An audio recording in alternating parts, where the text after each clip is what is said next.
Pues vamos a hablar hoy directamente, creo que es uno de los grandes temas, sobre todo porque pues estamos ya inmiscuidos en procesos electorales, Estado de México, lo que es el caso de Coahuila también, y el que ya viene, pues por supuesto, para el 2023-2024, que es las elecciones federales.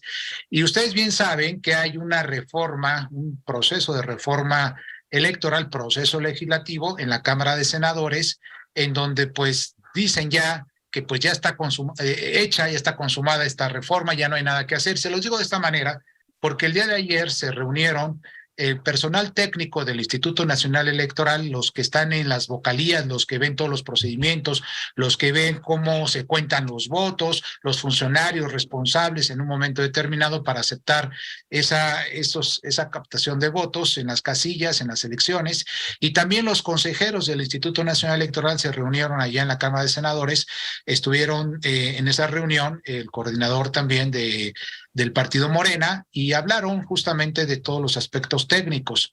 Y una de las características principales que decía su coordinador, Ricardo Monreal, al final del día decía pues que prácticamente ya no se podía hacer nada en torno a la reforma electoral, a lo que se está llevando ahorita en las 4 leyes que ya están en proceso, que es la Ley General de Partidos Políticos, acuérdense ustedes, la Ley General del Sistema de Medios de Impugnación, la Ley General de Instituciones y Procedimientos Electorales y una última ley que es la Ley Orgánica del Poder Judicial de la Federación. Entonces, son esas leyes parte de este proceso del Plan B, y decía su coordinador de Morena que pues prácticamente ya no se podía hacer absolutamente nada porque ya estaba aprobado. Lo único que se puede llegar a dictaminar en este caso es justamente quitarle ese apoyo cuando se da la coalición del partido, de los partidos grandes con los partidos chiquitos y se le transmiten votos. Acuérdense ustedes que fue muy polémica esa característica, que participaban en coalición partidos políticos grandes, partidos políticos pequeños, y si no alcanzaban el 3%, pues entonces el partido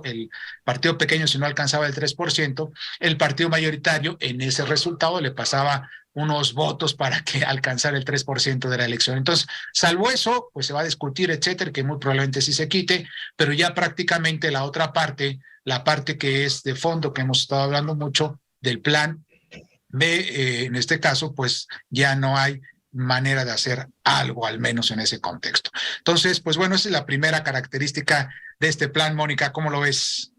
Mira, yo desde el principio, plan A, plan B, me parecen que están fuera de lugar y que solamente responden a los intereses políticos de coyuntura. Es decir, son reformas que benefician absolutamente al partido en el poder y que finalmente van en contra de un servicio civil de carrera en materia electoral. Toda la gente que se pretende sacar de sus puestos y de sus cargos, pues realmente tiene una inversión social muy importante. No es fácil volver a entrenar a toda la gente que actualmente, con la que cuenta actualmente, los trabajadores con los que actualmente cuenta el Instituto Nacional Electoral. Pues finalmente no hay tiempo para generar cuadros que puedan ocupar esos espacios. ¿Se necesita una reingeniería administrativa? Probablemente sí, pero no en ese sentido. Creo que tendría que verse otros problemas como, por ejemplo, renta de edificios. Eso es lo que probablemente está mal, pero no es el trabajo ni las funciones de las personas que trabajan ahí lo que se debe eliminar. En realidad creo que es una reforma ad hoc, mal hecha, que va a terminar en agua salada. Óiganme bien. Eso es. Sí, Juan. Mira, creo que desde que empezó esta discusión de reformar al Instituto Nacional Electoral, estaba clara la pretensión del Ejecutivo de lograr que las elecciones fueran controladas por el gobierno, como sucedía hace casi 40 años. Esa pretensión es mala para los mexicanos porque finalmente les resta capacidad en términos electorales, en términos de que el ejercicio de su voto sea realmente considerado. Ahora, este plan B al final, como no puede desaparecer al instituto, entonces lo que hace es mutilarlo de tal forma que sus funciones se verán seriamente dañadas en perjuicio del electorado, que es al que debían de beneficiar y no a la inversa. Eso es, Juan. Y ya está con nosotros Hugo Páez. Hugo, sí, ya. No, creo que no te escuchamos todavía, Hugo, pero bueno, finalmente, sí, efectivamente, Juan y Mónica, el planteamiento de los funcionarios ayer del Instituto Nacional Electoral con sus consejeros, dicen que los consejeros no tuvieron el uso de la palabra, sino mejor dicho, estos funcionarios que son los que tienen el conocimiento técnico, por decirlo así, que están en batalla de todos los días, allá en las casillas, en los consejos distritales, en las juntas locales, etcétera. Pues decían ellos que hay un problema, una de las grandes problemáticas es la forma en cómo se vayan a instalar las casillas o la instalación de las casillas.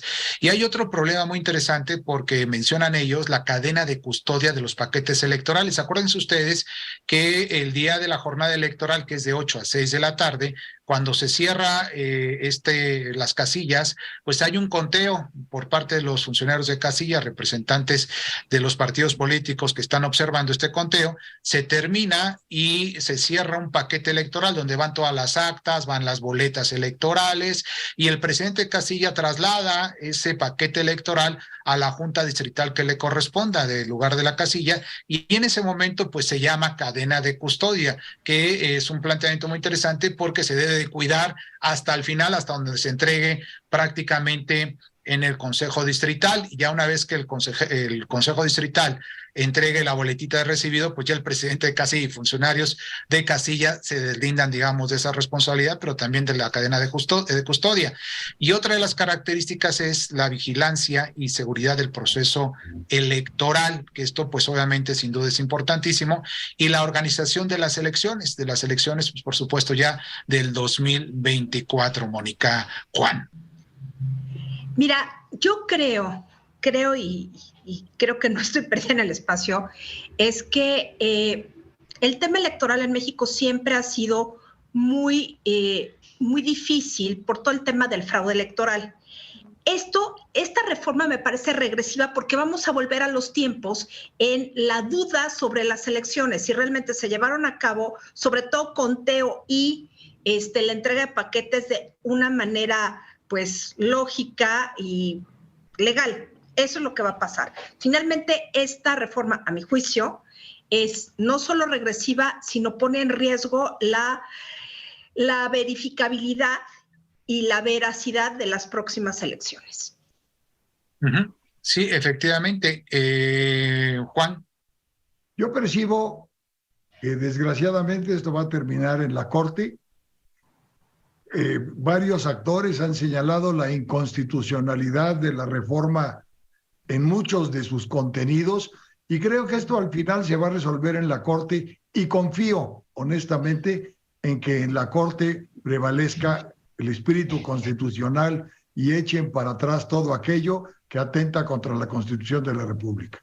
Sí, y fíjense ustedes que además de esta característica también otro aspecto que está en torno no precisamente a la reforma del Plan B electoral, sino a la designación de los consejeros del Instituto Nacional Electoral. Acuérdense ustedes ahora, pues que está ahí en la Junta de Coordinación Política de la Cámara de Diputados definir, pues en principio todo lo que es el comité que va a evaluar a los postulantes que se vayan a postular justamente en ese sentido, a tratar de ser consejeros o consejeras del Instituto Nacional Electoral. Son cuatro de los consejeros que se van en el mes de abril, ya estamos pues, a la mitad de febrero, viene ya marzo y ya en abril pues tendrán que tomar el cargo estos cuatro consejeros en este caso. Pero hay una característica bien importante que creo que tampoco se ha comentado mucho, que cuando se vaya el presidente hoy actual, que es el presidente del Instituto Nacional Electoral, Lorenzo Córdoba, pues se quedará entredicho, por decirlo en ese momento, si no se designan